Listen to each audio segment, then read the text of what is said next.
শাফি, মালিকি বলা হয়, কারণ চারটি মাযহাব, এই চারটি মাযহাবের মান্যকারী আহলে সুন্নাত ওয়াল জামাত। জোরে বলতে হবে সুবহানাল্লাহ।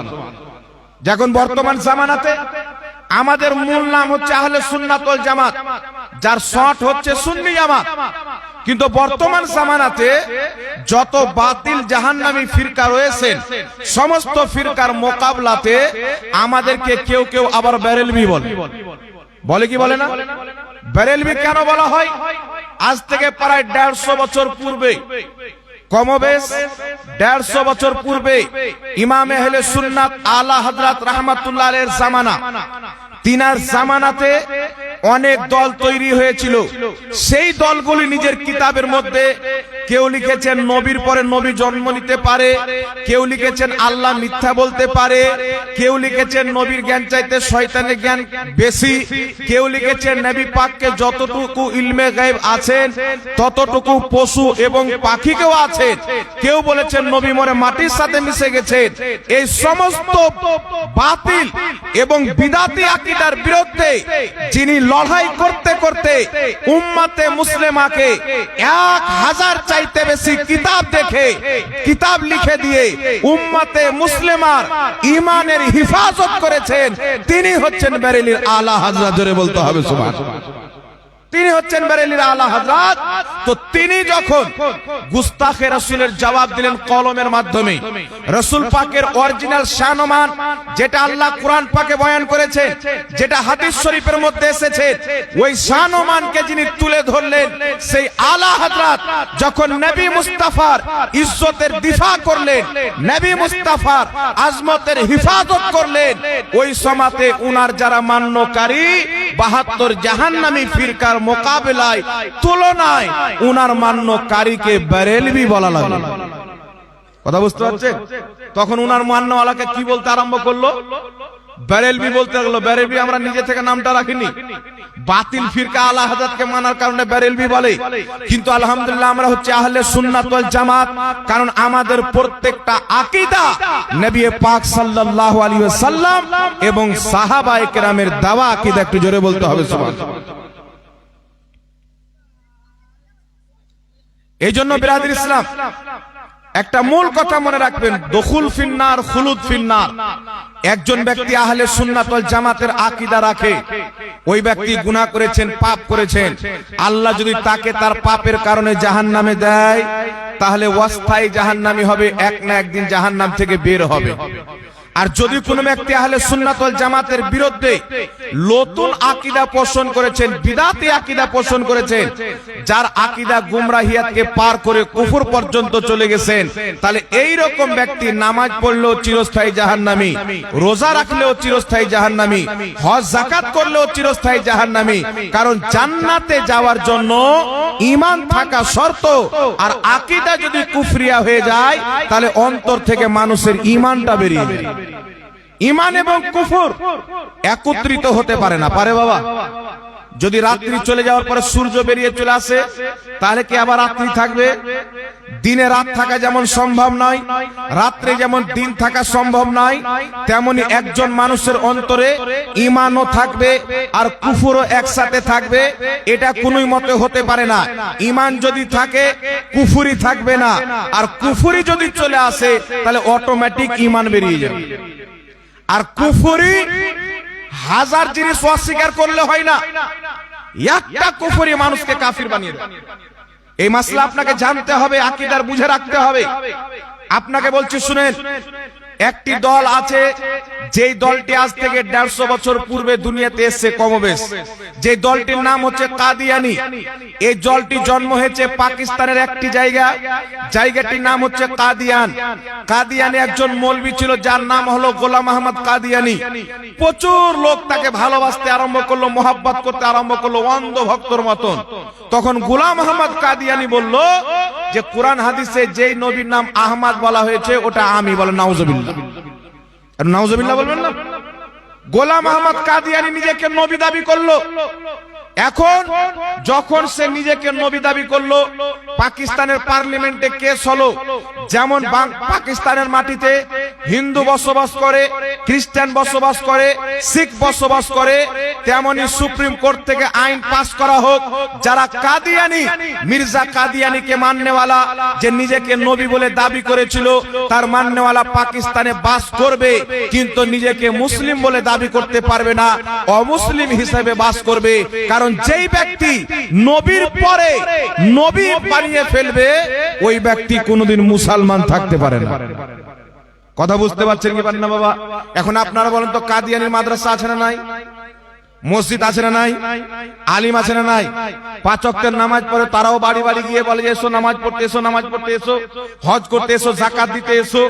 যদি নামাজ পড়লি জান্নাতি হওয়ার দলিল হতো, আমার আপনার নবী সাল্লাল্লাহু আলাইহি ওয়াসাল্লাম মালে গনিমত বন্টন করছেন। গনিমতের মাল বলা হয়, কাফির এবং মুসলমানের জিহাদ হলো, কাফির মরে গেল, তাদের যত সামান ছিল ওই সামানগুলিকে বলা হয় মালে গনিমত, যেটা মুসলমানদের জন্য আল্লাহ হালাল করেছেন। ওই মাল আমার আপনার নবী বন্টন করছেন। যারা বদরি সাহাবী বদরের যুদ্ধতে উপস্থিত ছিলেন, তাদেরকে দেওয়া হচ্ছে 2 হিস্সা, আর যারা বদরি সাহাবী নয়, তাদেরকে আমার আপনার নবী দিচ্ছেন 1 হিস্সা। বদরি সাহাবী কারা? যখন 313 জন সাহাবা ছিলেন, হাজারো কাফিরের মোকাবিলাতে বদরের ময়দানে আল্লাহর নবী সাল্লাল্লাহু আলাইহি ওয়াসাল্লাম 313 জন সাহাবা সৈনিককে নিয়ে যুদ্ধের ময়দানে হাজির করে দোয়া করেছিলেন, আল্লাহ আজ যদি এই 313 জন সাহাবী কামিয়াব না হতে পারে, জয়লাভ না করতে পারে, ফাতহ না হাসিল করতে পারে, এই জমিনের মাটিতে তোমার ইবাদত হবে না। আল্লাহ পাক বলেছিলেন, মাহবুব 313 জন তোমার আমার মাননেওয়ালা, বিপক্ষে হাজারো কাফির, তাদের কাছে অস্ত্র আছে, তাদের পেটে খাবার আছে, তাদের কাছে সওয়ারি রয়েছে, কিন্তু 313 জন সাহাবী যে আমি আল্লাহর গোলাম, তোমার উম্মত, সেই 313 জন সাহাবী যাদের পেটে আল্লাহ পাকের মহব্বত, যাদের অন্তরে রয়েছে, রাসূল পাকের ভালোবাসা রয়েছে, আল্লাহ বলেছিলেন, মাহবুব ময়দানে নামানোর দায়িত্ব তোমার, আর যুদ্ধ জয়লাভ করার দায়িত্ব আমি খোদার। জোরে বল সুবহানাল্লাহ। 313 জন সাহাবী ময়দানে রাসূল পাক নামিয়ে দিয়েছেন। কাফের টিটকারি মারতে আরম্ভ করলো, তোমরা 313 জন, আমরা হাজারো কাফির, দেখো তোমাদের হাতে সবারই অস্ত্র নাই, আমাদের সকলের হাতে অস্ত্র আছে। জানি না তোমরা কে কদিন থেকে খাওনি, আমাদের সকালে সবারই পেটে 3 টাইমের খাবার রয়েছে। সাহাবায়ে কেরাম বলেছিলেন যে তোমরা তোমাদের শক্তিতে লড়াই করবে, আমরা ইশকে মুস্তাফাতে লড়াই করব, আর পৃথিবীর ইতিহাস হয়ে যাবে যে 313 জন সৈনিক তলোয়ারের বদলাতে নয়, আল্লাহ রাসূলের মহব্বতের বদলে জয়লাভ করেছে। নবী পাক যখন নামিয়ে দিলেন, আল্লাহ তাবারাক ওয়া তাআলা ফেরেশতাকে পাঠালেন। কাকে পাঠালেন? আর জোরে বলেন, কাকে পাঠালেন? আল্লাহ পাক ফেরেশতাকে জমিনে পাঠিয়ে দিলেন। কেন জমিনে পাঠিয়ে দিলেন? সচ্চা পাক্কা নবীকে মোহাব্বত করনে वाला 313 জন আর হাজারো কাফিরের মোকাবিলায় দাঁড়িয়ে আছেন, যুদ্ধের ময়দানে নেমেছেন। আল্লাহ তাবারাক ওয়া তাআলা ফেরেশতাকে পাঠিয়ে দিলেন। সাহাবায়ে কেরাম দেখতেছেন তলোয়ার চালানোর আগে গর্দান উড়ে চলে যায়। সাহাবা যুদ্ধের পর জিজ্ঞাসা করছেন, ইয়া রাসূলুল্লাহ আমরা এটা কি দেখলাম? আশ্চর্যজনক ঘটনা। তলোয়ার চালাতে আরম্ভ করছি, গর্দান কেটে উড়ে যায়। রাসূল পাক বলেছিলেন, সাহাবী তোমরা আল্লাহ রাসূলের মহব্বতে সচ্চা পাক্কা দিলে যুদ্ধের ময়দানে আল্লাহ রাসূলের জন্য নেমেছিলে, আল্লাহ ফেরেশতাকে দিয়ে তোমাদের সাহায্য করেছিল, হাত তোমাদের উঠতো, গর্দান আল্লাহর ফেরেশতারা কেড়ে দিত। জোরে বল সুবহানাল্লাহ। আর একটু জোরে হবে না সুবহানাল্লাহ? তো 313 জন সাহাবী বদরের যুদ্ধতে কেন নামলেন? 313 জনকে জয়লাভ আল্লাহ কেন করালেন? তিনারা সচ্চা পাক্কা আশিকে রাসূল ছিলেন। ইশক কাকে বলে? ভালোবাসা, মহব্বত যখন নিজের আখরি মঞ্জিলকে পার করে দেয়, শেষ সীমাকে পার করে চলে যায়, তখন ওই ভালোবাসার নাম হয়ে যায়, মহব্বতের নাম হয়ে যায় ইশক। ইশক মানে আমরা বেপনাহ নবী পাক সাল্লাল্লাহু আলাইহি ওয়াসাল্লামকে ভালোবাসি প্রচুর, যার কোনো সীমা নাই। একটু জোরে হবে না সুবহানাল্লাহ? তো 313 জন কিভাবে ভালোবাসতেন? আজকে কোটি কোটি মুসলমান আমাদের এই অবস্থা রয়েছেন, আমরা তো নিজেকে আশিকে রাসূল বলি, কিন্তু 313 জন কেমন আশিকে রাসূল ছিলেন, যাদের সহযোগিতার জন্য আল্লাহ আসমান থেকে ফেরেশতা পাঠিয়ে দিয়েছিলেন। এই আশিকে রাসূলদের মাদাদ সাহায্য আল্লাহ এই জন্য করেছিলেন, তিনারা নবীকে মুহাব্বত করেছিলেন নামাজের মাধ্যমে, রোজার মাধ্যমে, হজ যাকাতের মাধ্যমে। হারাম থেকে তিনারা বেঁচে হালাল পথে চলে নবী মুস্তাফার প্রত্যেকটা সুন্নাতে আমল করার পর তিনারা নিজেকে ইশকে আশিকে রাসূল বলেছিলেন। জোরে বল সুবহানাল্লাহ। কিন্তু আমরা আশিকে রাসূল বলি কিন্তু নামাজ পড়ি না, আছে না নাই বাবা? আশিকে রাসূল বলি, রোজার টাইমে রাস্তায় দেখতে চায়ের দোকানে তিরপাল টেঙে বিড়ি খাই। একটা লোক এসে বলছেন, হুজুর রোজা যদি আমাকে বলেন 3 দিন না খেয়ে থাকতে থেকে যাবো, কিন্তু যদি বিড়ি না খাই তাহলে থাকা যাবে না। তো এইরকম তো আশিকে রাসূলের অবস্থা। কিন্তু বিরাদর ইসলাম, যেটা আপনাকে বুঝাতে চাইলাম, ওই 313 জন সাহাবী ওই অবস্থায় আল্লাহ পাকের দ্বীনের জন্য জিহাদ করেছিলেন। তাই নবী মুস্তাফা মালে গনিমত বন্টন করছেন, ওই বদরি সাহাবীকে 2 হিস্সা দিচ্ছেন, আর যিনারা বদরি সাহাবী নাই তিনাদেরকে 1 হিস্সা দিচ্ছেন। তো হঠাৎ করে একজন ব্যক্তি বলছেন, ইয়া রাসূলুল্লাহ ইত্তাকিল্লাহ, হে আল্লাহর রাসূল আপনি আল্লাহকে ভয় করেন। সে কিন্তু আল্লাহ রসুল বলেছিলেন, মুহাম্মদ ইবনে আব্দুল্লাহ বলেননি, তিনিও কিন্তু আল্লাহ রসুল বলেছিলেন, ইয়া রাসূলুল্লাহ বলেছিলেন। অর্থাৎ তিনিও বলতেন যে আমি আপনাকে আল্লাহর রসুল মানি। একটু জোরে হবে না সুবহানাল্লাহ? ইয়া রাসূলুল্লাহ ইত্তাকিল্লাহ, হে আল্লাহ রসুল আল্লাহকে ভয় করেন, ইনসাফ করেন। এই কথা যখন বললেন, নবীর চেহারা লাল হয়ে গেলেন। আল্লাহর নবী বললেন, বেয়াকুফ, পাগল, আমি যদি ইনসাফ না করি তো পৃথিবীতে ইনসাফ কে করবে? এই দুনিয়া থেকে যখন ইনসাফ উঠে যাচ্ছিল, সৃষ্টি করেছেন আল্লাহ, আর পূজা করত পাথরের, তৈরি করেছেন আল্লাহ, পূজা করত চন্দ্রর, তৈরি করেছেন আল্লাহ, পূজা করত সূর্যর। আরে নবী মুস্তাফা এসে ইনসাফ শিখিয়েছেন, যে তোমাকে বানিয়েছে, সৃষ্টি করেছেন, ওই খোদার ইবাদত করে। এটা সবচাইতে বড় ইনসাফ, সবচাইতে বড় ইনসাফ। বান্দা যদি আল্লাহকে বাদ দিয়ে কোন পাথরের ইবাদত করে, কোন মূর্তির ইবাদত করে, সেই ব্যক্তি সবচাইতে বড় না ইনসাফ। আর ইনসাফ সবচাইতে বড় এটা হলো যে আমাকে বানিয়েছেন, আমি তারই ইবাদত করব। আমাদের সকলকে কয়জন বানিয়েছেন বাবা? একজন না দুইজন? জোরে বলেন। এক আল্লাহ আমাদেরকে বানিয়েছেন। মুনাফিক বলছেন, ইয়া রাসূলুল্লাহ ইদিন ইনসাফ করেন, ইত্তাকিল্লাহ, আল্লাহকে ভয় করেন। নবী পাকের চেহারা লাল। হযরত ওমর ফারুক বলছেন, হুজুর আপনি একবার অনুমতি দেন, গর্দন মেরে দেব। হযরত ওমর ফারুক নবী মুস্তাফার চুল পরিমাণে বেয়াদবি সহ্য করতেন না, উনি সচ্চা আশিকে রাসূল। হযরত ওমর ফারুক বলছেন, হুজুর বলেন তার গর্দান মেরে দিব। কারণ যেই ব্যক্তি দুনিয়াতে আল্লাহর পাঠানো রসুলকে মানে না, আল্লাহর তৈরি করা দুনিয়াতে তার থাকার অধিকার নাই। জোরে বলেন সুবহানাল্লাহ। রাসূল পাক বলছেন, উমর মারতে হবে না। ওই ব্যক্তি পিঠ ঘুরিয়ে রাসূল পাকের সামনে দিয়ে চলতে আরম্ভ করলো। আমার আপনার নবী সাল্লাল্লাহু আলাইহি ওয়াসাল্লাম বললেন, উমরকে দেখে নাও, এর নাসল কিয়ামত পর্যন্ত থাকবে। নামাজ এত পড়বে, তার নামাজের সামনে তুমি নিজের নামাজকে হালকা মনে করবে। রোজা এত রাখবে, তার রোজার সামনে তুমি নিজের রোজাকে হালকা মনে করবে। কোরআন খুব তেলাওয়াত করবে, কিন্তু তাদের হলক থেকে কোরআন নিচে নামবে না। তারা দ্বীন থেকে, ইসলাম থেকে এমন ভাবে বেরিয়ে যাবে যেমন তীর কামান থেকে বেরিয়ে যায়, আর তারা দ্বীনে ফিরে আসবে না। সে কি নামাজ পড়তো না? মুহাদ্দিসিনে কেরাম বলেছেন, ওই মুনাফিক নামাজ কত রাকাত পড়তো? এক রাত্রে কোন দিন 300 রাকাত পর্যন্ত নফল ইবাদত করতো। কত রাকাত? জোরে বলেন। শত শত রাকাত নফল ইবাদত করতো। তার পাগুলো শুরু হয়ে গেছিল সারা রাত্রি দাঁড়িয়ে কিয়াম করার কারণে, ইবাদত করার কারণে। এত বড় নামাজি, তার কপালে ঘাটা ছিল, লম্বা লম্বা দাড়ি, পায়জামাকে অনেক উঠিয়ে পড়েছিল। এইরকম একজন ব্যক্তিকে রাসূল পাক বলছেন, নামাজ এমন পড়বে তোমার নামাজকে তুমি হাকির, হালকা মনে করবে।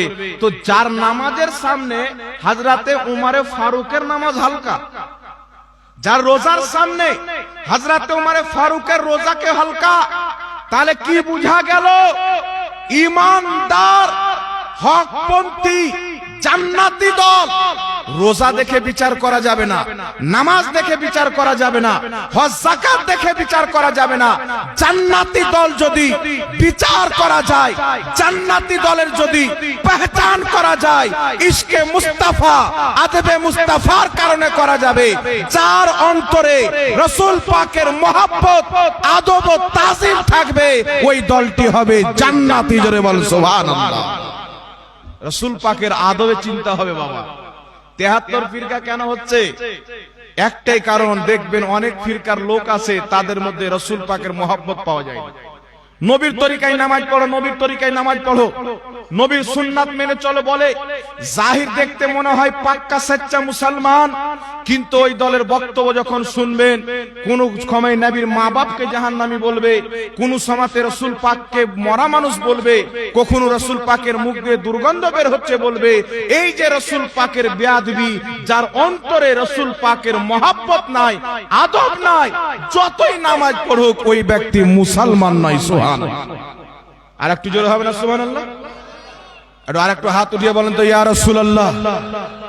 এই জন্য বিরাদর ইসলাম, আপনি কি করে চিনবেন 72টি ফিরকা জাহান্নামী কেন হবে? এখন তো কথা, এখন ফতোয়া উল্টো দিকে হাওয়া যেমন চলে না বলে না, ওরকম উল্টো দিকে ফতোয়া চলছে। সুন্নাতি ব্যক্তিকে বলা হচ্ছে বিদাতি, হচ্ছে কি হয় না বাবা? কিন্তু আলহামদুলিল্লাহ আমরা রাসূল পাককে মহব্বত করি, আমরা নবীর মহব্বতে কিছু জিনিস করি, তাই আমাদেরকে বলা হয় বিদাতি। কি জিনিস করি? রাসূল পাকের মহব্বতে মাঝে মাঝে দাঁড়িয়ে সালাম পড়ি, রাসূল পাক সাল্লাল্লাহু আলাইহি সাল্লামের মহব্বতে নবী পাকের জন্মদিন পালন করি। এই কিছু কিছু জিনিস নবীর মহব্বতে বিরুদ্ধ আঙুল চুমুন দিয়ে চোখে লাগায়, নবীর নামকে চুমুন দিই। এই কিছু মহব্বত করার জন্য কিছু লোক দলিল দেয়। কি দলিল দেয়? এইগুলো যে তোমরা করে নবীকে সম্মান করছো, এইগুলো কি নবী করতে বলেছেন? ইসলাম চলবে নবীকে দিয়ে। যেই আমল নবী থেকে প্রমাণিত নাই, ওই আমলকে ত্যাগ করতে হবে। ভাই দলিল কি? বুখারীর হাদিস। হাদিসটি কি? আম্মা জান আয়েশা সিদ্দিকা রাদিয়াল্লাহু তাআলা আনহা বলছেন, যেই আমল রাসূলুল্লাহ থেকে প্রমাণিত নাই, রাসূল পাক বলেছেন ওই আমল রদ করতে হবে, বাদ দিয়ে দিতে হবে। বুখারীর হাদিসে শব্দ আছেন আমরেনা। এই আমরেনা শব্দের অর্থ ইমাম ইবনে হাজার আসকালানি বুখারী শরীফের সারা ফাতহুল বারীর মধ্যে বলছেন যে এই যেই আমল নবী থেকে প্রমাণিত নাই, ওই আমল পরিত্যাগ করতে হবে। এর অর্থ হচ্ছে আমরেনা শব্দ যে রয়েছে, এই আমরেনা শব্দ দ্বারা প্রত্যেক মুহাদ্দিসিন বলেছেন নতুন আকীদা। যেই আকীদা নবী থেকে প্রমাণিত নাই, ওই আকীদা তালাক দিতে হবে, আমল নয়। কথা বুঝতে আসছে না? ইমামুল ফুকাহা ইমাম ইবনে আবিদিন শামী রাহমাতুল্লাহ আলাইহি ফাতাওয়া শামীর মধ্যে লিখছেন, প্রত্যেক নতুন আকীদা বিদআত।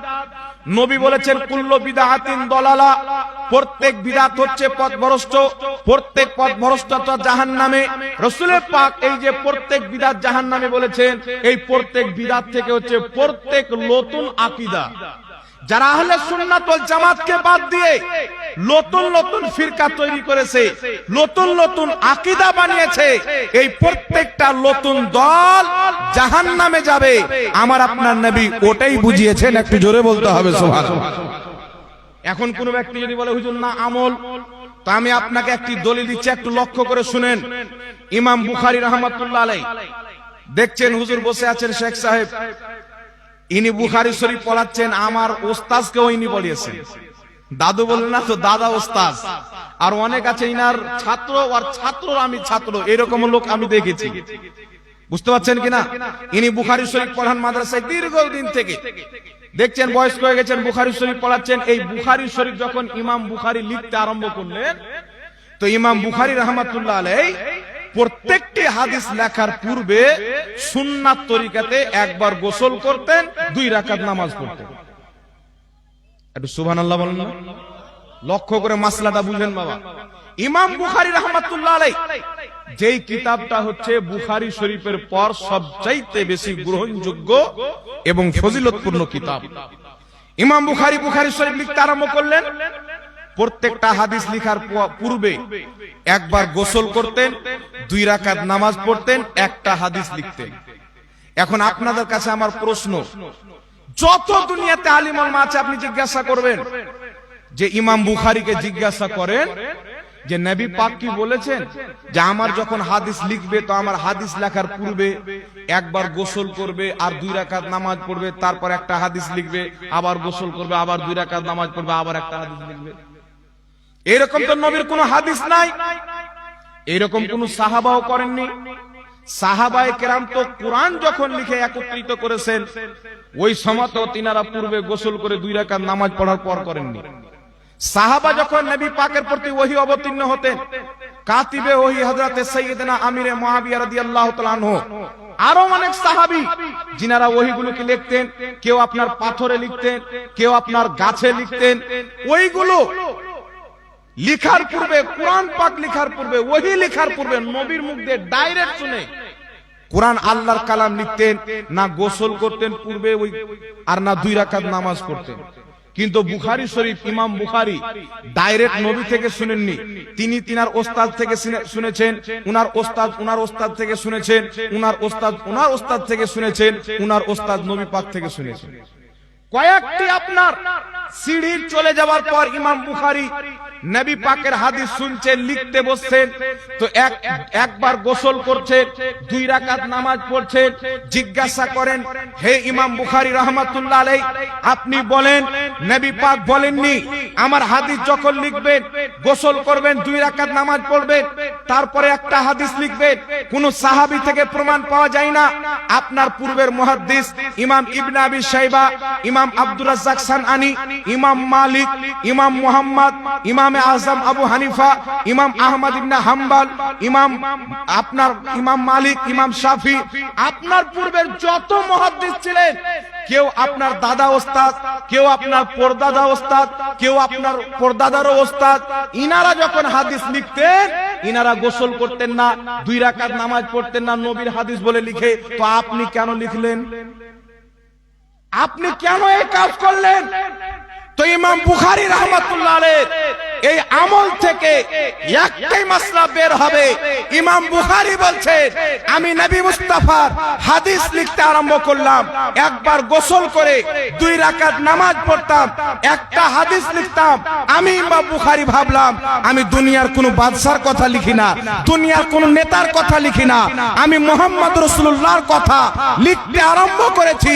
আমি 2 রাকাত নামাজ পড়ে একবার গোসল করে একটা হাদিস এই জন্য লিখেছি, এটা আমি আমার নবীর মুহাব্বতে করেছি। বল সুবহানাল্লাহ। কি জন্য করেছি? রাসূলুল্লাহর মুহাব্বতে, নবীর হাদিসের মুহাব্বতে। এখন কথা হচ্ছে, হুজুর আপনি যে নবীকে মুহাব্বত করবেন, সাহাবা কি করেননি? তাবিঈন কি করেননি? ইমাম বুখারী রাহমাতুল্লাহ আলাইহি বলবে, আরে সাহাবা তো নবী পাককে দেখেছেন, নবী ওযু করতেন, নবীর হাত ধোয়া পানি নিতেন, চেহারাতে লাগাতেন, বুকে লাগাতেন, নবীর নাকে দেওয়া পানি, রাসূল পাকের কুলি করা পানি। সাহাবায়ে কেরাম তো আরো অন্তর থেকে এত নবীকে মুহাব্বত করতেন, নবীর নাক পরিষ্কার করা পানি পর্যন্ত জমিনে ফেলতে দিতেন না। নবীর থুতু মুবারক হাতে নিয়ে চেহারাতে লাগাতেন, কলিজাতে লাগাতেন। আমি ইমাম বুখারী নবীকে দেখিনি, নবী মুস্তাফার হাদিসের সম্মান করে প্রমাণ করে দিয়েছি। যদি সাহাবীর কাতারে থাকতাম নবী মুস্তাফার ওই রকম সম্মান করতাম যেই রকম প্রত্যেক সাহাবা করেছেন। জোরে বল সুবহানাল্লাহ। কথা বুঝে আসছে গেছে না বাবা? এখন কেউ যদি বলে নবী পাক করতে বলেননি তো করবেন কেন? তো ইমাম বুখারী ওটা করেছেন যেটা নবী করতে বলেননি, সাহাবাও করেননি, তাহলে তাদের ফতোয়া অনুযায়ী ইমাম বুখারী বিদআতি নাকি বলেন? তাদের কথা অনুযায়ী ইমাম বুখারী হচ্ছেন বিদআতি, তাহলে তিনাদের কর্তব্য হলো বুখারী শরীফ পড়া বন্ধ করতে হবে নাকি বলেন বাবা? জোরে বলেন। তিনাদের কর্তব্য হলো বুখারী পড়া বন্ধ করতে হবে, আর না হলে মানতে হবে নবীর মুহাব্বতে কেউ যদি এমন কাজ করে পূর্বে হয়নি, কাজটি এমন যেই কাজে সুন্নাত মিটে না, কোরআনের বিরোধে হয় না, ইজমা ও কিয়াসের বিরুদ্ধে যায় না, শরীয়তের ক্ষতি হয় না, বরং উপকার হয়, কাজটি যদি ভালো থাকে, পূর্বে না হয়ে থাকে, মুসলমান নবীর মুহাব্বতে করে, আল্লাহ সেই মুহাব্বতে তাদেরকে সওয়াব দান করবে। জোরে বলতে হবে সুবহানাল্লাহ। কথা বুঝতে পারছেন কি পারেন না বাবা? এই জন্য বাবা রাসূল পাক সাল্লাল্লাহু আলাইহি ওয়াসাল্লামের মুহাব্বতের নাম হচ্ছে ঈমান। আর কিছু লোক ফতোয়া লাগাতে ব্যস্ত, ও নিজে কিছু করবেন না, আপনাকে করতেও দিবে না। নিজে কিছু করবেন না, করতেও দিবেন না। গতবার রবিউল আউয়ালে একজন ব্যক্তি আমার মাদ্রাসাতে আসলেন রবিউল আউয়ালের আগা দিন, আসার পরে বলছেন হুজুর 12ই রবিউল আউয়ালে নবী জন্মগ্রহণ করেছেন আর এই দিনে নবী ইন্তিকাল করেছেন, তাহলে আপনারা খুশিটা লিখছেন তো কান্নাটা কেন নেন না? নবী ইন্তিকাল করেছেন তো এটা তো দুঃখের খবর, আর নবী এসেছেন এটা খুশির খবর, তাহলে একদিনই দুটো, তো আপনারা শুধু খুশিটা লিখছেন, দুঃখটা কেন নেন না? তো আমি ওকে বলছি আপনি কোনটা নিয়েছেন, আপনি কোনটা নিয়েছেন? তো চুপচাপ। আমি বলছি যে আমরা তো জন্মেরটা নিয়েছি, খুশিটা নিয়েছি, তা আপনারা কমপক্ষে কান্নাটা তো নেন না, কি বলেন বাবা? তো কিছু লোক আছে না কান্না করবে আর না খুশি নিবে, না ইদিকে না উদিকে, ও মিডিলে। মানে নবী পাকের জামানে কিছু লোক ছিল, ও না খুললাম খুল্লা কাফিরের দিকে, না খুললাম খুল্লা নবী পাকের দিকে, গুপি চুপি লোক। ওদের নাম আল্লাহ দিয়েছেন মুনাফিক। ওদের নাম আল্লাহ কি দিয়েছে? মুনাফিক দিয়েছে।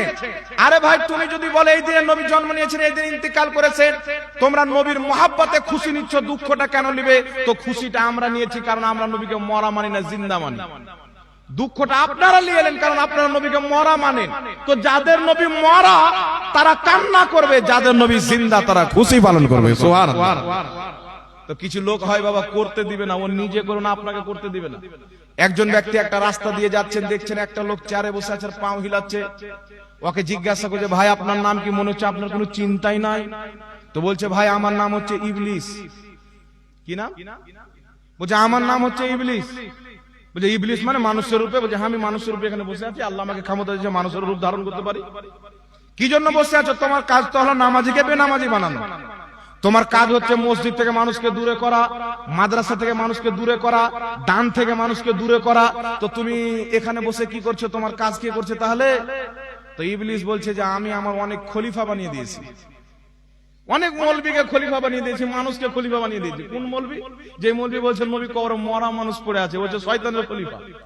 যে মৌলবী বলছে নবীর মুখ দিয়ে দুর্গন্ধ বের হচ্ছে, শয়তানের খলিফা। তো শয়তান বলছে যে আমি কিছু মৌলবীকে খেলাফত দিয়ে এখন আরাম করছি, আমার কাজ তারাই করছে। আছে না নাই বাবা? জি। তো শুধু শয়তান শয়তান নাই, মানুষ রূপীয় শয়তান আছে।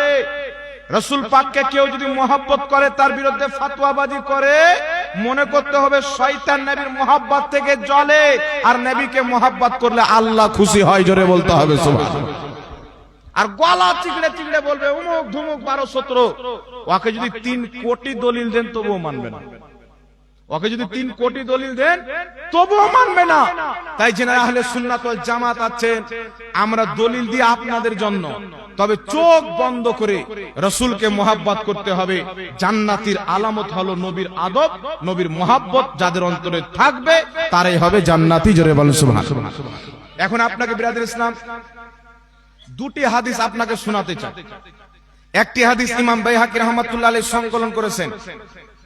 নবী পাক সাল্লাল্লাহু আলাইহি সাল্লাম এলান করলেন, হে আমার সাহাবী, যুদ্ধের ময়দানে যেতে হবে।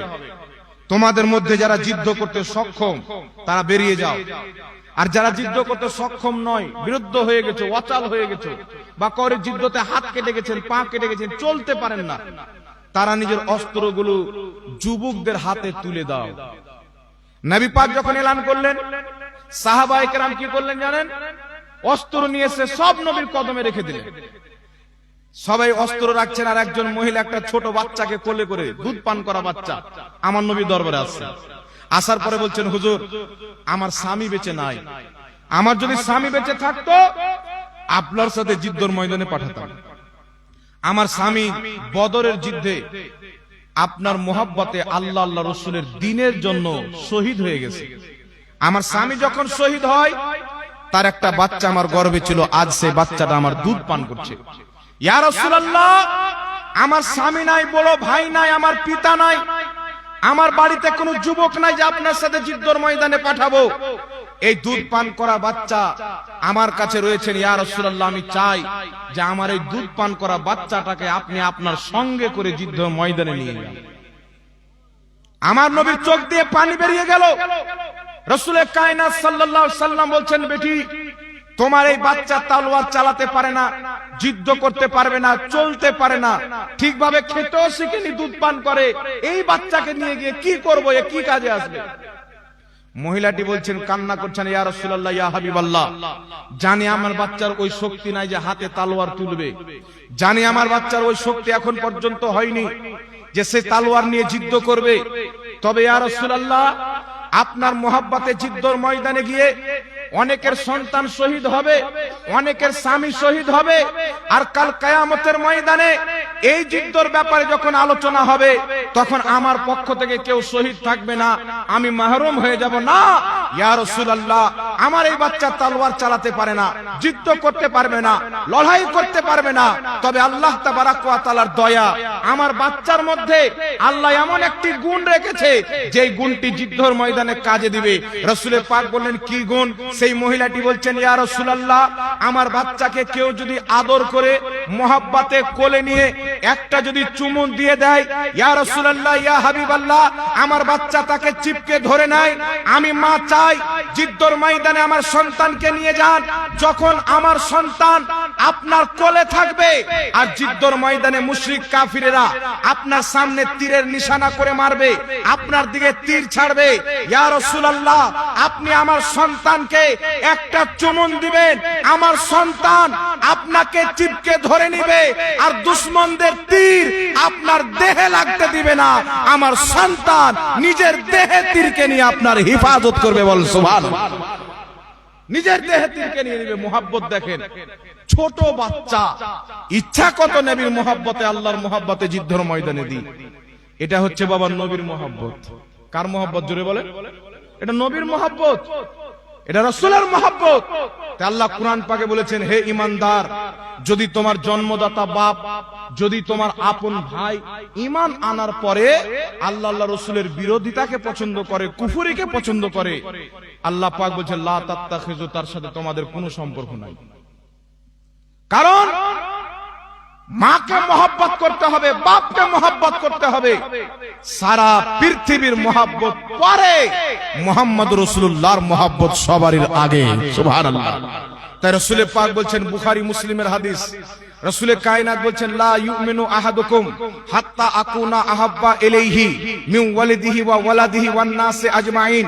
আল্লাহর নবী বলছেন, অতক্ষণ পর্যন্ত কোন ব্যক্তি ঈমানদার কামিল মুসলমান হতে পারে না যতক্ষণ পর্যন্ত নিজের বাবা চাইতে বেশি, নিজের মা চাইতে বেশি, নিজের আত্মীয় স্বজন চাইতে বেশি, ওয়ান নাসি আজমাইন, এক কথা আল্লাহর পর সবার চাইতে বেশি যে রাসূলের পাককে না মুহাব্বত করবে, কামিল মুসলমান হবে না। জোরে বল সুবহানাল্লাহ।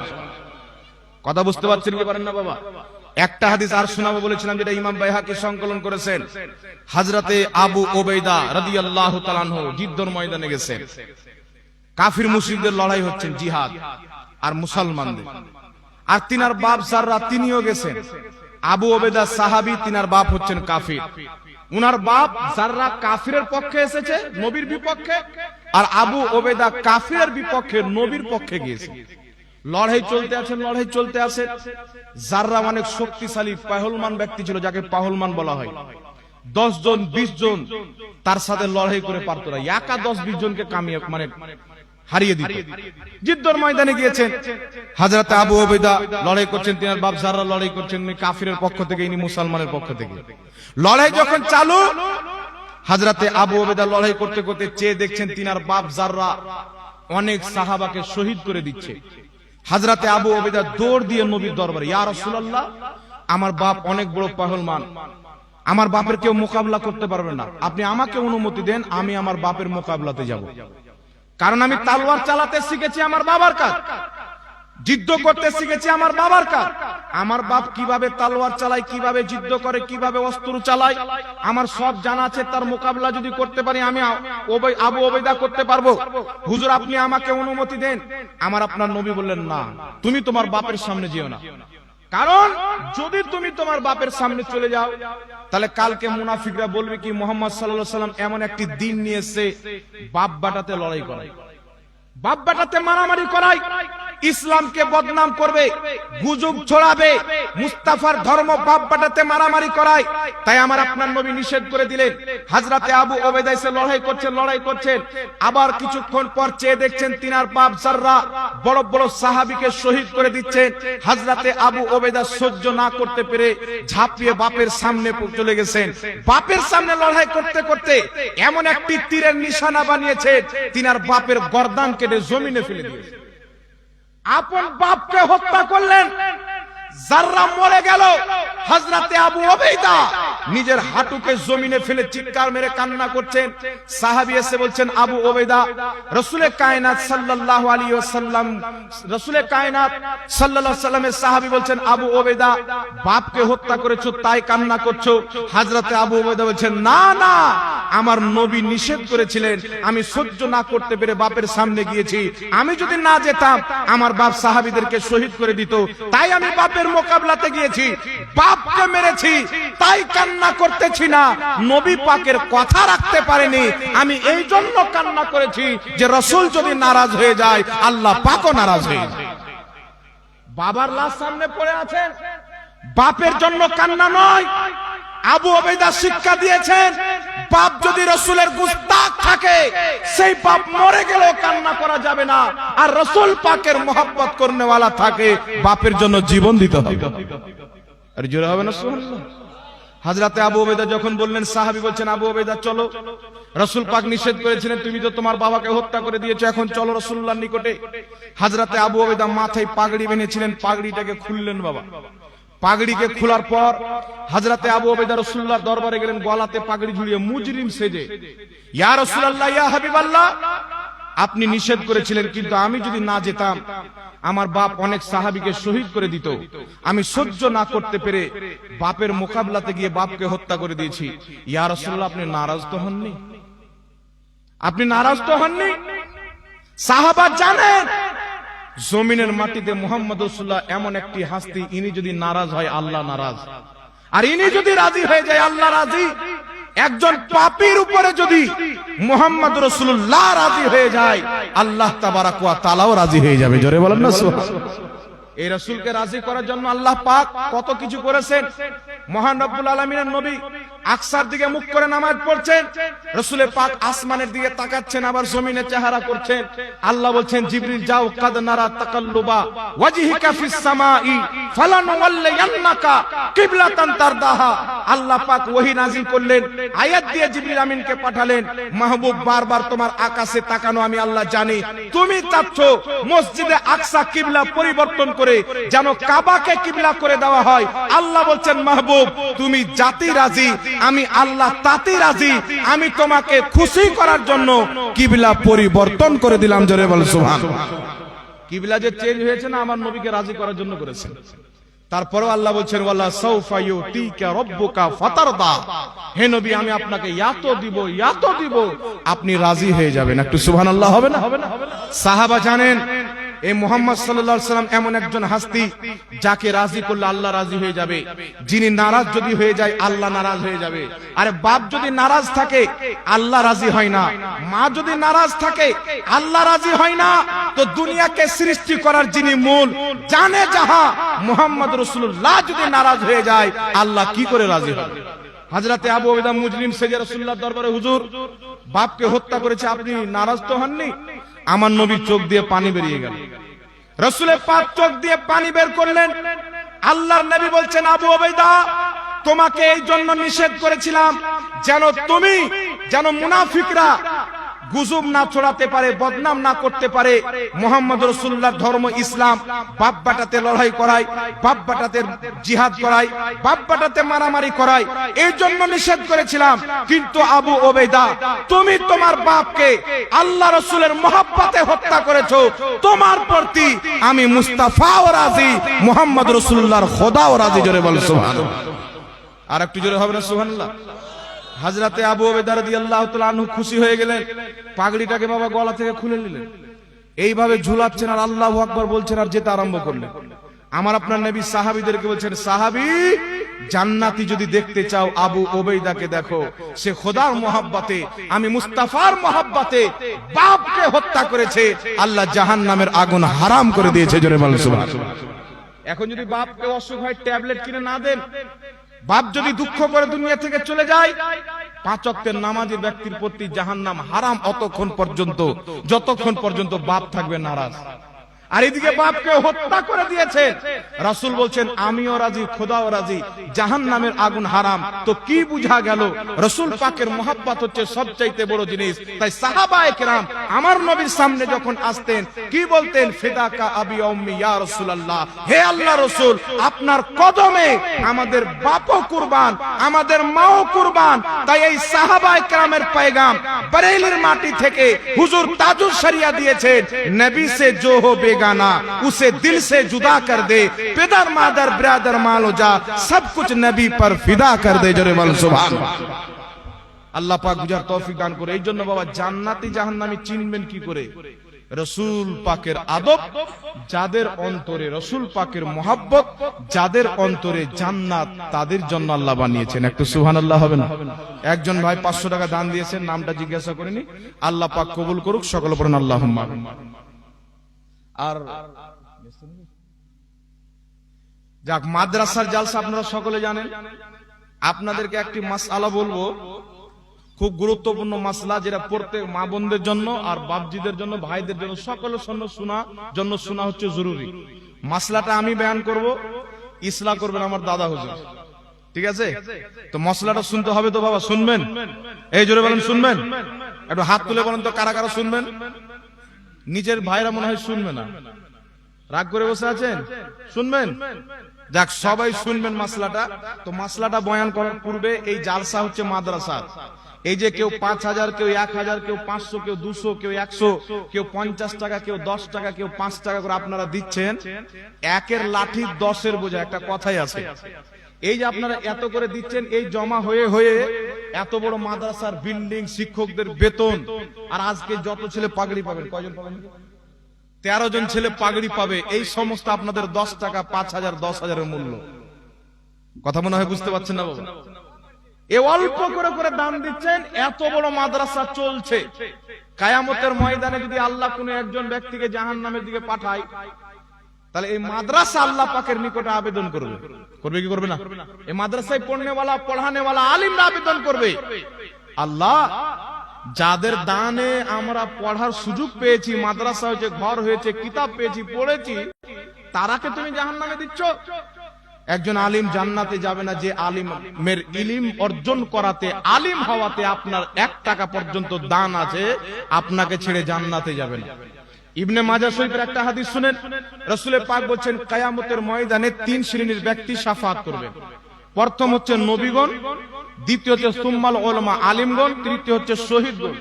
এখানে একজন কাউকে রাখেন না, মা বোনরা যেন না আসে, এর আসলে খারাপ লাগছে। কি নাম? যাও, মঞ্জুরা বিবি 500 টাকা। আপনার নাম?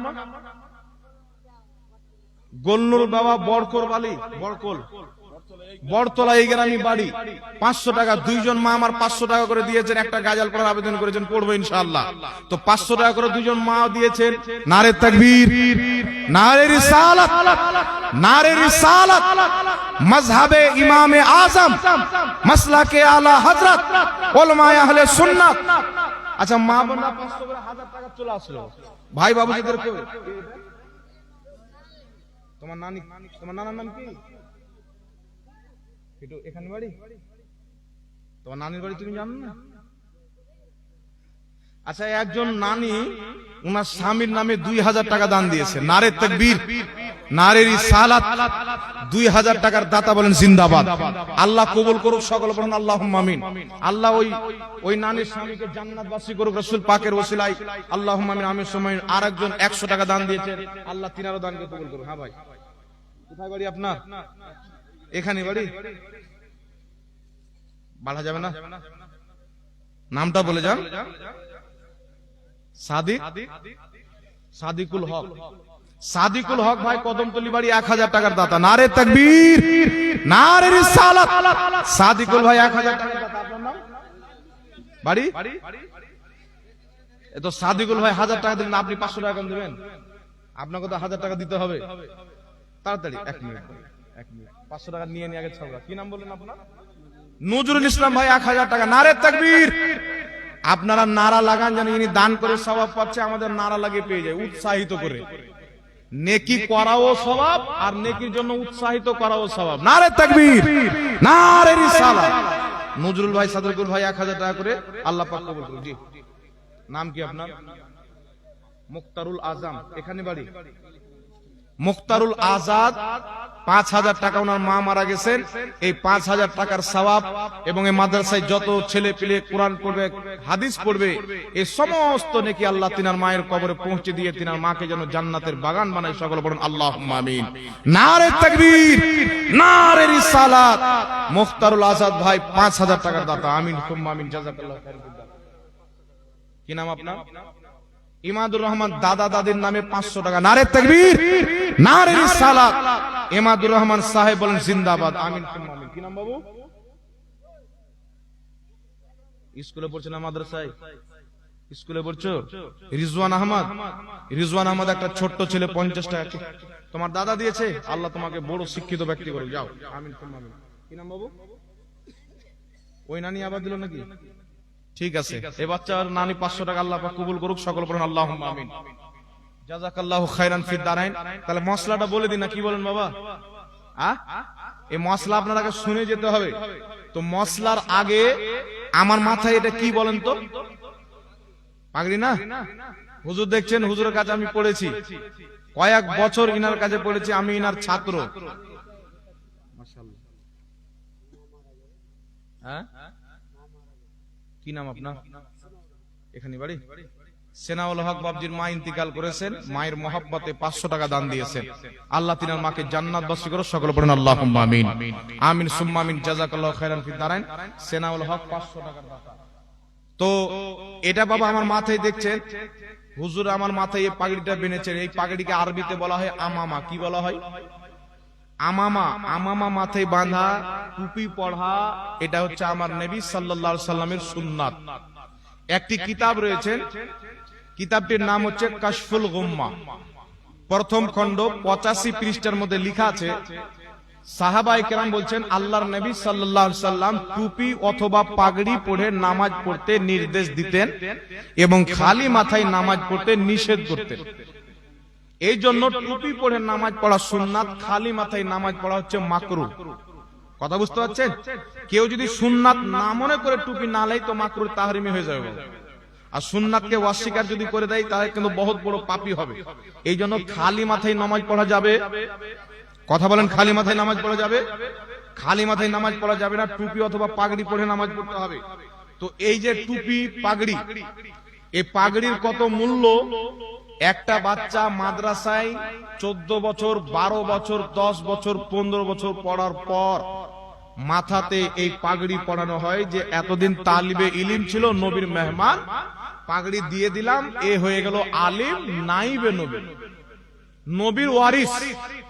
আর নবী যখন ওয়ারিস হয়ে গেল আলিম, মাজাহ শরীফের হাদিস, যে হাদিসকে ইমাম জালালউদ্দিন সিয়ুতী হাসান হাদিস ইসলামের দলিল, রাসূল পাক বলছেন কিয়ামতের ময়দানে নবীগণের পর আলিমগণ শাফাআত করবে। জোরে বলেন সুবহানাল্লাহ।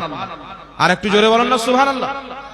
এই জন্য বাবা, একজন আলিম যদি গুনহগার হয়, সহিহ আকীদার আলিম হোক, সাধারণ লোক হোক, গুনাহগার যতই হোক, এক না একদিন জান্নাতে যাবে। কারণ এটা হচ্ছে অস্থায়ী জাহান্নামী, চিরস্থায়ী জাহান্নামী নয়। কথাটা বুঝতে পারছেন কি পারেন না? আচ্ছা বলেন তো, বুখারী শরীফের মধ্যে হাদিস, 100 জনের হত্যাকারীকে আল্লাহ মাফ করেছেন। করেছেন কি করেননি? 99 জনকে হত্যা করার পর বেরিয়ে গেল, রাস্তায় একটা লোকের সঙ্গে সাক্ষাৎ, বলছেন আমি 99 জনকে হত্যা করেছি, এখন তওবা করতে চাই, আল্লাহ কি আমার তওবা কবুল করবে? ওই লোকটা বলছে পাগলা, একটা দুটা হলে দেখা যেত, 99টা কতল করেছে, আল্লাহ কি মাফ করে? তো ওই লোকটা বলছে যখন মাফ হবে না, জাহান্নামে যেতে হবে, তো তোকেও ছাড়বো না। তালোয়ার বের করে ওনাকেও মেরে দিলেন, 100 জন হয়ে গেল। আর এটা কিসসা কাহিনী নয়, বুখারীর হাদিস, আমার নবী বলছেন। 100 জনকে হত্যা করার পর রাস্তায় গেলেন, একজন ভালো আলিমের সঙ্গে সাক্ষাৎ, আমার দাদুর মতন, জিজ্ঞাসা করছেন হুজুর 100 জনকে হত্যা করেছি, আমি তওবা করতে চাই, আল্লাহ কি মাফ করবে? আল্লাহ বলছেন তোমার হত্যা করার শেষ আছে, আমার আল্লাহর দয়ার শেষ নাই।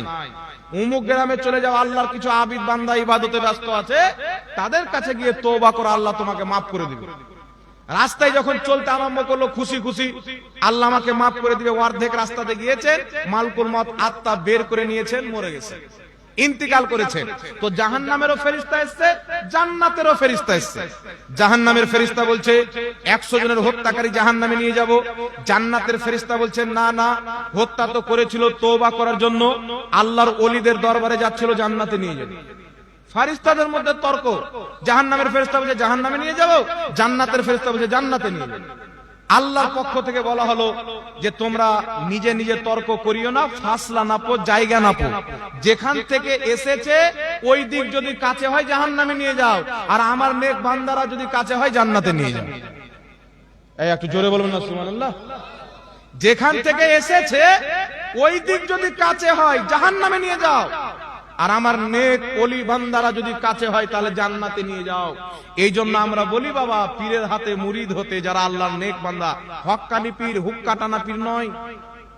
বাংলাদেশে কিছু পীর বেরিয়েছে বাবা, জিকির করছে, ও কি জিকির করছে আল্লাহ পাক জানে, ও বুঝতে পারবেন না, কেউ বুঝতে পারবে না। ওই ভাষার কোন মাখলুকই আল্লাহ তৈরি করেনি। এরকম মাখলুক, এরকম ভাষা শুনেছে? কি ভাষা বলছে? আর ও ফের বলছে যে আমরা সুন্নি। আর কিছু লোক মনে করছে যে সুন্নিদের মনে হয় এগুলাই জিকির। আর বাংলাদেশে দেখবেন কিছু লোক আছে মাজারের পাশে তালি মারছে আর তওয়াফ করছে, আর ওরা বলছে আমরা রেজবি সুন্নি। কিন্তু বাবা সুন্নিদের এটা আকীদা নয়। সুন্নিদের আকীদা, সুন্নিদের চরিত্র, সুন্নিদের ব্যবহার, সুন্নিদের ক্যারেক্টার কি যদি বুঝতে চান তো ইমাম আহলে সুন্নাত আলা হযরতের কিতাব পড়তে হবে। উনার নাম লেনেওয়ালাকে দেখলে হবে না, কিতাব পড়তে হবে। কারণ উনার নাম অনেক কেউ লেয় কিন্তু উনার মাসলাক কে বুঝতে পারে না। কথা বুঝতে পারছেন? আলা হযরত বলেছেন, ফাতাওয়া রিজভিয়া মালফুজাতে আলা হযরতের মধ্যে লেখা আছে মাজারের তওয়াফ করা হারাম। মাজারের তওয়াফ করা কি? চতুর্থ সাইডে ঘুরে তওয়াফ করা হারাম। আর এখন যারা তওয়াফ করছে তারা যদি বলে আমরা আলা হযরতকে মাননেওয়ালা সুন্নি, তাহলে এ ডুপ্লিকেট মাল কি ডুপ্লিকেট মাল নয়? কথা বলেন, এ ডুপ্লিকেট না? ইসলামের জিকির কি? লা ইলাহা ইল্লাল্লাহ, আল্লাহর নামে জিকির করো, আল্লাহ আল্লাহ আল্লাহ, সুবহানাল্লাহ, আলহামদুলিল্লাহ, লা ইলাহা ইল্লাল্লাহ, এইগুলো দিয়ে জিকির করেন। কিন্তু কি জিকির করছে? আর ও বলছে আমি সুন্নি। তাহলে এটা কি জিকির সুন্নির জিকির না ভণ্ডামো? জোরে বলেন। তার জন্য এইরকম কোন ভণ্ড মৌলবী আর একটা মৌলবী দেখছি, ও বলছে আমি টানাটান সুন্নি। ওই লোক বেড়া ফের বলছে যে নবী মুসলমান ছিল না। নবী যদি মুসলমান না থাকে তো মুসলমান কি আপনার আব্বা না? কি বলেন বাবা? নবী পাক তো প্রথম মুসলমান, আনা আউয়ালুল মুসলিম। নবী বলছেন আমি হচ্ছি সর্বপ্রথম মুসলমান। আদম আলাইহিস সালাম দুনিয়াতে পরে এসেছেন, নবী পাককে আল্লাহ প্রথম সৃষ্টি করেছেন আর মুসলমান করে সৃষ্টি করেছেন। তাই আদমেরও পূর্বে, ইব্রাহিমেরও পূর্বে, প্রত্যেক মাখলুকের পূর্বের মুসলমান হচ্ছে মুহাম্মাদুর রাসূলুল্লাহ। জোরে বলেন সুবহানাল্লাহ। এখন কিছু লোক মনে করবে আমাদের সুন্নি বক্তা বলছেন নবী মুসলমান নয়, বিশ্বাস করবেন না। এই জন্য সুন্নিকে যাচাই করে সুন্নি নামের ভণ্ডকে দেখবেন না, আহলে সুন্নাত ওয়াল জামাতের বিজ্ঞ আলেমদেরকে জিজ্ঞাসা করবেন।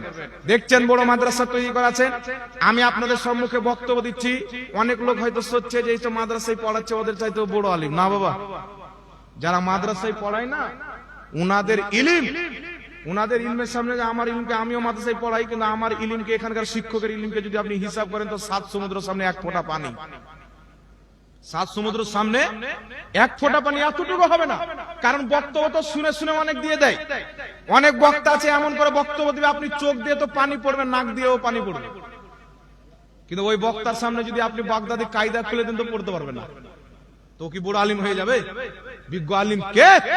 যারা এই মাদ্রাসাতে ফিকহ খুলে পড়াচ্ছে, ফিকহের কিতাব, উসুলের কিতাব, গ্রামারের কিতাব, ইলমে নো, ইলমে সরফ, ইলমে মান্তিক, হাদিসের কিতাব, বুখারীর কিতাব।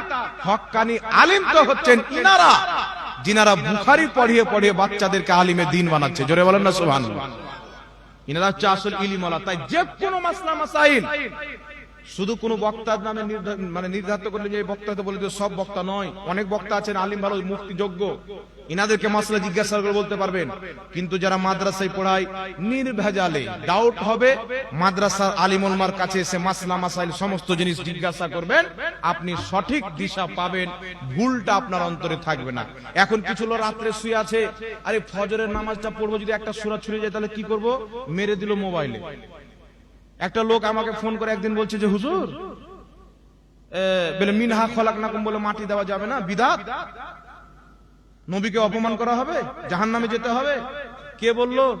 ও আবার মোবাইলে চেক করেছে মিনহা খলাকনাকুম বলে মাটি দেওয়া যাবে কি যাবে না, মানে ওকে কেউ বাজারে বলেছে আর ও মোবাইলে চেক করেছে, তো মোবাইলে আপনার 15টা মৌলবি এসছে, তো 12টা মৌলবি বলছে মিনহা খলাকনাকুম বলে মাটি দেওয়া বিদআত, আর 3টা মৌলবি বলছে মিনহা খলাকনাকুম বলে মাটি দেওয়া জায়েজ। এ টেনশনে পড়ে গেল যে কি করব, পড়বে কি পড়বে না। এই জন্য ইউটিউবে দেখে ফয়সালা নির্ণয় নেবেন না। প্রত্যেক মাসলা আপনার এলাকায় মাদ্রাসা আছে, জিজ্ঞাসা করবেন। আহলে সুন্নাত ওয়াল জামাতের আলিম উলামাকে জিজ্ঞাসা করবেন। নবী পাকের জামানা থেকে নিয়ে আজ পর্যন্ত যারা মাটি দিয়ে আসছেন, মিনহা খলাকনাকুম উক্ত আয়াতটি পাঠ করেই মাটি দিচ্ছেন। বড় বড় মুহাদ্দিস ইমাম নববী আল আজকারের মধ্যে লিখেছেন এই আয়াতটি পড়ে মাটি দেওয়া হচ্ছে সুন্নাত। মা বোনদের পক্ষ থেকে অনেক দান এসেছেন, আল্লাহ পাক কবুল করুক। মাশাআল্লাহ, এগুলো মা বোনদের পক্ষ থেকে সুবহানাল্লাহ, আপনারা জান জান জান, অনেক দান এসেছেন, আল্লাহ পাক কবুল করুক। এই মাসলাটা বলে দি বাবা, মিনহা খলাকনাকুম ওয়া ফিহা নুঈদুকুম ওয়া মিনহা নুখরিজুকুম তারাতান উখরা, উক্ত আয়াতটি মাটি দেওয়ার সময় পাঠ করা, এটাকে অনেকে সুন্নাত বলেছেন, সুন্নাতে মুস্তাহাব্বা, অনেকে মুস্তাহাব বলেছেন। যারা বলে যে মিনহা খলাকনাকুম বলে মাটি দেওয়া যাবে না, হাদিস শরীফে আছেন সুনানুল কুবরা লিল বাইহাকির মধ্যে হাদিস, কানজুল উম্মালের মধ্যে হাদিস, তাফসীর ইবনে কাসিরের মধ্যে হাদিস। আমার নবীর মেয়ে উম্মে কুলসুম যখন ইন্তিকাল করলেন, আমার নবী তিনাকে মাটি দেওয়ার সময় পাঠ করেছিলেন মিনহা খলাকনাকুম উক্ত আয়াতটি। একটু জোরে বলতে হবে সুবহানাল্লাহ, আর একটু জোরে বলেন না সুবহানাল্লাহ। কেউ বলতে পারে হাদিসটি জয়ীফ, আমল করা যাবে না, তো আমল করা যাবে কিনা মুহাদ্দিস বলবে না মৌলবি বলবে? এখন মুহাদ্দিসরা না বলবে কোন হাদিসে আমল করা যাবে কোনটাতে যাবে না। যারা বলে মিনহা খলাকনাকুম বলে মাটি দেওয়া বিদআত, তিনাদের সবচাইতে বড় মুফতি, মুফতি আজমে সৌদি আরব ইবনে বাজ, সৌদি আরবের সবচাইতে বড় মুফতি।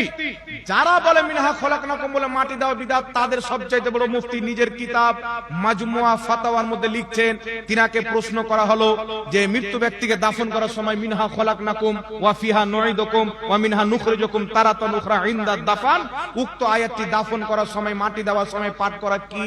তো ইনি বলছেন হাজা সুন্নাতুন সুন্নাহ। যে মৌলবি বলছে বিদআত, উনার বড় আব্বা বলছে সুন্নাত, তাহলে ভুল কে বাবা বলেন তো? ইমাম নববী রাহমাতুল্লাহ আলাইহি নিজের কিতাব আল আজকারের মধ্যে লিখছেন, প্রথম লোক মাটি দিবেন পড়বে মিনহা খলাকনাকুম, দ্বিতীয় লোক ওয়া ফিহা নুঈদুকুম, তৃতীয় লোক ওয়া মিনহা নুখরিজুকুম তারাতান উখরা, এইভাবে মাটি দিবেন। ইমাম নববী বলছেন এইভাবে মাটি দেওয়া মুস্তাহাব, অতি উত্তম তরিকা, আল্লাহ সওয়াব দান করবে। জোরে বলেন সুবহানাল্লাহ। ইমামুল্লাহ আলী কারি রাহমাতুল্লাহ আলাইহি নিজের কিতাব মিশকাতে সরা মিরকাতের মধ্যে লিখছেন মাটি দেওয়ার সময় উক্ত আয়াতটি পাঠ করা মুস্তাহাব। এই আয়াত পড়ে যারা মাটি দিবে, মাটিটাও নবীর সুন্নাত তরিকাতে হবে এবং আল্লাহ তাদেরকে সওয়াবও দিবে। একটু জোরে বলেন সুবহানাল্লাহ। কিন্তু কিছু বলছে, মৌলবি বলছে বিসমিল্লাহ বলে মাটি দিতে হবে, এই দুয়া পাঠ করা যাবে না। এখন বলেন তো বাবা, ইমাম মুল্লা আলী কারি যিনি মক্কা মদিনার ইমাম ছিলেন, ইমামুল হারমাইন শরীফাইন, ইনি 2.5 লক্ষ হাদিসের হাফিজ। কত লাখ? 2.5 লাখ হাদিস ইনার মুখস্থ ছিল। যেই মৌলবি এখন বলছে এই আয়াতটি পাঠ করে মাটি দেওয়া বিদআত, যদি এই মৌলবির পেটে ট্রাক্টর চাপিয়ে দেন 2.5 লাখ হাদিস বের হবে। 2.5টা হাদিস জানেন না, 2.5টা। তাহলে ই ব্যাটার কথা মানবো না মুহাদ্দিসের কথা মানবো? মুহাদ্দিসের কথা মানবো। হাদিস এবং মুহাদ্দিস যেই দিকে, আহলে সুন্নাত ওয়াল জামাত সেই দিকে। একটু জোরে বলতে হবে সুবহানাল্লাহ। তাই এইগুলো আজকের যেগুলো মৌলবি ফিতনা ছড়াতে চাই সমাজে, 1400 পর 1450 পর এসে এদের বক্তব্য তালাক দিবেন, যদি টিপতে টিপতে চলে আসে লা হাওলা ওয়ালা কুওয়াতা ইল্লা বিল্লাহ পড়বেন, শুনবেন না। আহলে সুন্নাত ওয়াল জামাতের আলেমদের বক্তব্য শুনবেন, আপনি ওই দলে থাকবেন যেই দল হচ্ছে খাজা মঈনুদ্দিন চিশতির দল, যেই দল হচ্ছে গাউসে আজমের দল, যেই দল হচ্ছে ইমামে আজম আবু হানিফার দল, যেই দল হচ্ছে ইমামে হুসাইনের দল, যেই দল হচ্ছে মুহাম্মদ রাসূলুল্লাহর দেওয়া দল। জোরে বলেন সুবহানাল্লাহ। আল্লাহ পাক বুঝার তৌফিক দান করুক। একজন 100 টাকা আর একজন 200 টাকা দান দিয়েছেন, আল্লাহ কবুল করুক। তো বাবা আরেকটা মশলা যেটা বলেছিলাম অবশ্যই শুনে যাবেন, মা বোনদের জন্য শোনা জরুরি, আপনাদের জন্য শোনা জরুরি। মাসলাটা কি বলে দেব? বলে দেব, মা বোনরাও শুনবে। তো বলার আগে দেখছেন জুব্বা পাগড়ি বললাম, আমামা নবী পাকের সুন্নাত, মাথার তাজ, এই আমামা আজকে ছেলেদেরকে পড়ানো হবে। আমি চাই আমার মা, আমার বোন, আমার ভাই, আমার বাবারা একটা আমামার দাম এবং জুব্বার দাম আপনারা আমামা এবং জুব্বার নিসবতে দান করেন, যেন নবীর সুন্নাতের বরকতে আল্লাহ এই দানের ওসিলায় কিয়ামতের ময়দানে আমাদেরকে পার করে দেয়। সুবহানাল্লাহ হবে না? একটা আমলের কারণে আল্লাহ পার করতে পারে কি পারে না? এই জোরে বলেন তো। আপনার একজন আল্লাহর ওলি ছিলেন বাবা, হযরতে বিশরে হাফি। হযরতে বিশরে হাফি রহমাতুল্লাহ আলাইহি দারুল ফ্যাক্টরির মালিক ছিলেন। উনার দারুল ফ্যাক্টরি ছিল, দারু তৈরি করতেন। একদিন রাস্তা দিয়ে যাচ্ছেন, তো একটা কাগজ পড়ে আছে, লেখা আছে বিসমিল্লাহির রহমানির রহিম, আল্লাহ পাকের নাম।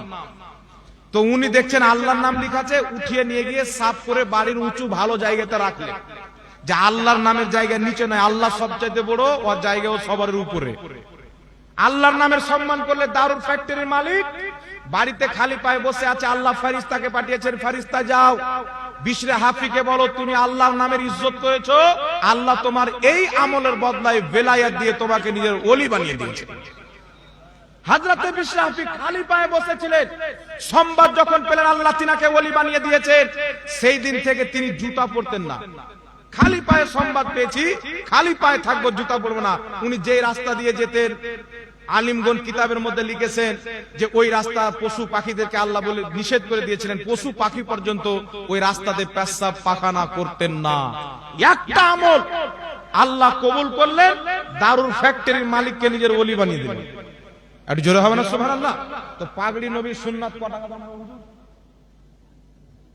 786 বলেন বিসমিল্লাহির রহমানির রহিমের ইলমুল আদাদ করলে সংখ্যা বের হয় 786। তো 786 টাকার একজন ভাই বিসমিল্লাহ করেন তো, তাহলে 786 একটা গাজাল শুনিয়ে দেব। 786 টাকা নবী পাকের সুন্নাত, একজন আলিমের মাথায় পড়বে, ইনশাআল্লাহ কিয়ামতের ময়দানে আলিম শাফাত করবেন। বিশুদ্ধ সহিহ হাদিস দ্বারা প্রমাণিত। ইমাম সিউতি হাদিসটি হাসান বলেছেন, ইবনে মাজার হাদিস। এই নিয়তে আলিম যখন জান্নাতে যাবে, আল্লাহ তাবারাক ওয়া তাআলা তার সাদকাতে আমাদেরকেও যেন জান্নাত দান করে। আসেন একজন তাড়াতাড়ি। 786 টাকা, 800 হলে অসুবিধা নাই না, আবার খুচরা দাও দেই কোনো দাদা পেরেশান হয়ে যাবে। কি নাম আপনার? মাশাআল্লাহ, ছেলেগুলো আসছেন নাকি? যাক, এটা লেন, লিখে হুজুরের হাতে দেন, নিয়ে হুজুরের হাতে দেন। কি নাম বলেন আপনার? জহুরুল হক। বাড়ি এই গ্রামে, বাড়ি জহুরুল হক ভাই। 786, 800 টাকা একটা পাগড়ি। নারে তাকবীর, সবাই নারে তাকবীর, নারে রিসালাত, মাসলাকে আলা হযরত, মাযহাবে ইমামে আযম, উলামায়ে আহলে সুন্নাত, ফাইজানে গাউসে আযম জহুরুল ভাই একটা পাগড়ির দাম জোরে বলেন জিন্দাবাদ। আল্লাহ কবুল করুক। এই দেখেন আরেকজন ভাই আছেন, মাশাআল্লাহ, নেন হুজুরের হাত দেন। আপনার নাম কি? সেলিম। মাশাআল্লাহ, 1000 টাকা নিয়ে নেব। এই দেখছেন সেলিম আমার ভাই 1000 টাকা দিয়ে একটা পাগড়ি নিয়েছেন। বেশি হলে জায়েজ আছে নাকি বলেন? সমস্যা নাই। 1000 টাকা। নারে তাকবীর, জোরে একটু নারে তাকবীর, নারে রিসালাত, ফৈজানে সাহাবায়ে কিরাম, দ্বীনে ইসলাম, মাসলাকে আলা হযরত। ভাইটার নাম কি বলেন ভুলে গেলাম। সেলিম। সেলিম ভাই 1000 টাকার দাতা, জোরে বলেন জিন্দাবাদ। আল্লাহ পাক রুজি-রোজগার বরকত দান করুক। হয়ে গেল দুটা। মাশাআল্লাহ, কি নাম আপনার? আরশাদুল কাদরি। এখানে বাড়ি? মাশাআল্লাহ। আরশাদুল কাদরি নামের একজন মার্দে মুজাহিদ ছিলেন, আল্লাহর ওলি, বিখ্যাত আলিম আল্লামা আরশাদুল কাদরি রাহমাতুল্লাহ আলাইহি। মাশাআল্লাহ, 800 টাকা দিয়ে এখানে হুজুরকে দেন। কি নাম বলেন? আরশাদুল কাদরি ভাই। এখানে বাড়ি, একটা পাগড়ি। নারে তাকবীর, নারে রিসালাত। আরশাদুল কাদরি ভাই একটা পাগড়ির দাতা, জোরে বলেন জিন্দাবাদ। আল্লাহ কবুল করুক, আমিন। জাযাকাল্লাহু খায়রান ফিদ দারাইন। আল্লাহ আপনাদের রুজি রোজগারে বরকত দান করুক।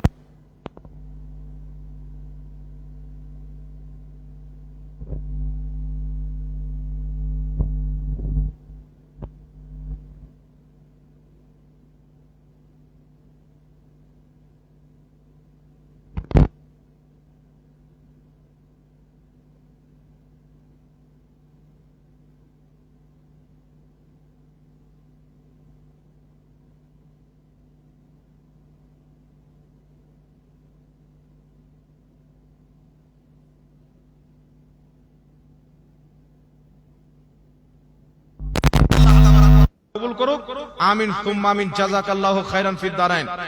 786 92 এ লাগাও রে মোবাইল নাম্বার, ধরবে রে মদিনা সেন্টার। মাশাআল্লাহ। কে এই দেখছেন বাবজি রিয়াজুল হোসেন বাবজি আমার আগে দিয়েছেন 500, এখন 300 টাকা দিয়ে একটা পাগড়ির দাতা। নারে তাকবীর, নারে রিসালাত। দেন হুজুরের হাতে দিয়ে দেন। মাশাআল্লাহ, আল্লাহ কবুল করুক। আচ্ছা তাহলে গাজালটা শুনিয়ে দেবো। মা বোনদের পক্ষ থেকে দুটো পাগড়ি যতক্ষণ পর্যন্ত না লাওয়া হবে গাজাল শোনাবো না। ফ্রিতে লাগা আছে নাকি? জান এই মাশাআল্লাহ। কোথায় বাড়ি? নাম বলেন না।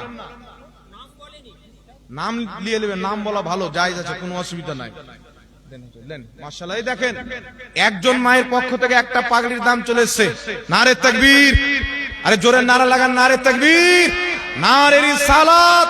দ্বীনে ইসলাম, আল কোরআনের আলো, আল হাদিসের আলো। আমার মা জিন্দাবাদ। কি নাম? ফরমানি মা, একটা পাগড়ির দাতা। আল্লাহ পাক কবুল করুক। সকলে বলেন আল্লাহুম্মা আমিন। মাশাআল্লাহ। একজন মা আছেন, আর একজন মায়ের পক্ষ থেকে আসবে একটা পাগড়ির দাম দিয়ে 786 92 গাজালটা শোনাবো ইনশাআল্লাহ। লেন কই নাই? এতগুলো লোক আছেন গো, 1500 টাকা কি বাজারে চাটনি খেয়ে 1000 টাকা চলে যায়। হ্যাঁ গাজাল বলবো, টাকা না দিলে তো বলবো না। ফ্রির তো নাই কোনো জিনিস আজকাল।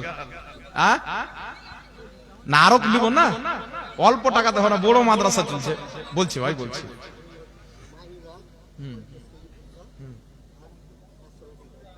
মাশাআল্লাহ। মাইনুল হক একজন বাবু আমার 50 কিলো ভুট্টা। দাদু একটু লিখে দেন। কে লিখছেন? ওখানে একটু লিখে দেন। 50 কিলো ভুট্টা আর 500 টাকা বেশি যাচ্ছে। 500 টাকা, আচ্ছা 500 টাকা লগদ একটা পাগড়ি নেন। মাইনুল হক। নারে তাকবীর, নারে রিসালাত। মাইনুল হক একটা পাগড়ির দাতা। এটা কে? এ মাশাআল্লাহ। আপনার বাড়ি খাওয়া দাওয়া করে? সুবহানাল্লাহ, কত ভাগ্যবান। ইনার বাড়ি খাওয়া দাওয়া করছেন একটা তালবে ইলম, আজকে পাগড়ি পাবে। সুবহানাল্লাহ বলেন। খাওয়া দাওয়াও করিয়েছেন আর একটা পাগড়ি লেন। মালেন পাগড়িটা হাতে দেন, একবার হাতে নিয়ে দিয়ে দেন। লেন হাতে দিয়ে নিয়েলেন। আল্লাহ পাক ফয়জ ও বরকত দান করবেন। নারে তাকবীর, নারে রিসালাত। দ্বীনে ইসলাম, আল কোরআনের আলো, আল হাদিসের আলো, মাসলাকে আলা হযরত উলামায়ে আহলে সুন্নাত, মাযহাবে ইমামে আযম আবু হানিফা বলেন জিন্দাবাদ। একজন মা 1000 টাকার দাতা, বাড়িতে ওনার খাওয়া দাওয়া করে পড়াশোনা করে একটা তালিবে ইলম, আজকে পাগড়ি হবে ইনশাআল্লাহ। আর 1000 টাকা দানও দিয়েছেন। আল্লাহ পাক দানা দানার বদলাতে জান্নাত দিবে ইনশাআল্লাহ। বলেন ইনশাআল্লাহ। কি নাম? কটা আছে? কোথায় বাড়ি? এখানে কদমতলীতে। এত দান লাগাতে মাশাআল্লাহ। Lane lane. কি নামটা বললেন? এমডি রিন্টু। রিন্টু ভাই আলহামদুলিল্লাহ, দেখতে আমার ভাইয়ের মতন। একটা পাগড়ির দাম। নারে তাকবীর, নারে রিসালাত। রিন্টু ভাই একটা পাগড়ির দাতা। জোরে বলেন জিন্দাবাদ। আল্লাহ পাক কবুল করুক। আমিন সুম্মা আমিন। আল্লাহ সকলের ছেলে মেয়েকে ডক্টর, ইঞ্জিনিয়ার, মাস্টার, মুফতি, মুহাদ্দিস যেন তৈরি করে। সকলে বলেন আল্লাহুম্মা আমিন। মাশাআল্লাহ, জাযাকাল্লাহু খায়রান ফিদ দার। আর বেশি নাই, কয়েকটা আছে। এটি শেষ গাজাল শুনিয়ে দেব না, কি বলেন? 786 92 এর লাগাও রে মোবাইল নাম্বার, ধরবে রে মদিনার সেন্টার।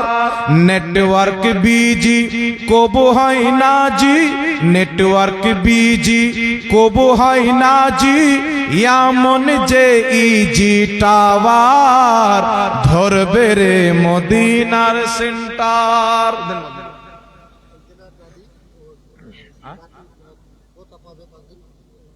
একজন দাদির পোতা পাবে পাগড়ি।